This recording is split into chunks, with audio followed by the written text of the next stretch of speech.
Hey, all. Thanks for being a part of Vote Common Good. I'm Doug Padgett, the Executive Director of Vote Common Good, and we know it's been a hard week. It's been an extraordinarily hazardous week in the United States of America. The first week of the administration of Donald Trump in his second term has been all the things that we worried it would be. We know how scared you are. We know the damage that's being done to this country. But over the next 7 days, for the second week of the Donald Trump administration, we want to put out a daily video, and then it'll be followed by weekly videos of us suggesting ways that we can all build our competency and our resilience to stand firm for the common good as people of hope, as people of faith, as people of love, what we can do to stand together to be sure that we can limit the impact of the Donald Trump administration on so many people in this country and around the world. So each day for the next week, and then each week for the next 207 weeks, we're going to give you a little bit of advice, and we want your input as well. For the next 7 days, I'm going to suggest to you some things I've been thinking about, some things we know that have been proven true for people who are building resilience. And then we'd like your input. We'd like you to suggest the thing that you're doing. What are you doing to build resilience, to build competency for you as you stand for the common good? Let us know in an email, doug@votecommongood.com, or put it in any place that you're seeing this video as a comment. So this first suggestion is that you take care of yourself. Look, there's no amount of social good that should be hazardous to your health. Find ways to take care of yourself. Find nutrient-rich relationships, nutrient-rich food, nutrient-rich activities that build you up. At the end of the next 208 weeks, we don't want you to be broken down and beaten up. The Trump administration is going to do so much damage. Don't give them the value of your heart. Don't give them the strength of your soul. Build those things. Build your body. Build your mind. Find a way to build yourself. You know, in Christian spirituality, which I've spent my life inside of as a pastor, it's shocking how much we have to lean into encouraging one another to not let the good work take from us.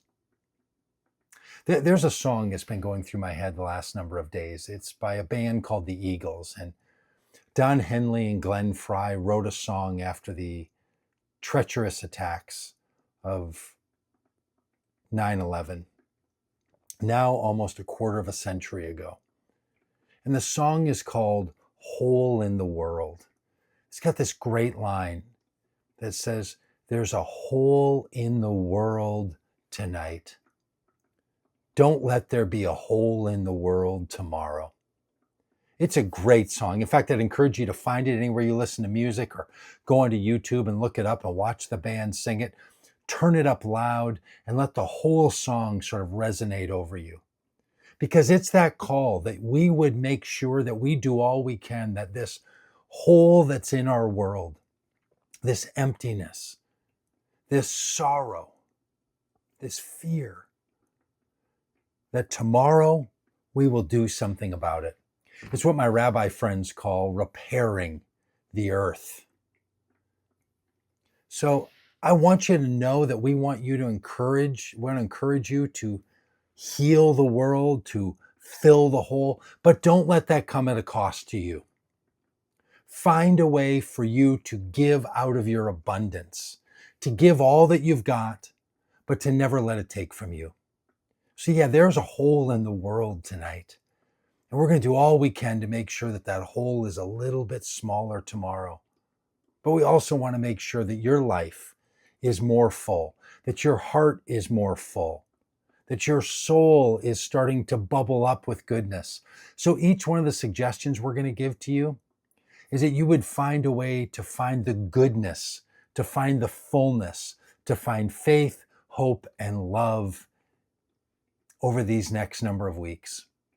We know how hard it is. We know how disappointed so many of us are. So many of us worked with all that we had to be sure that this outcome wouldn't come, and yet it came anyway.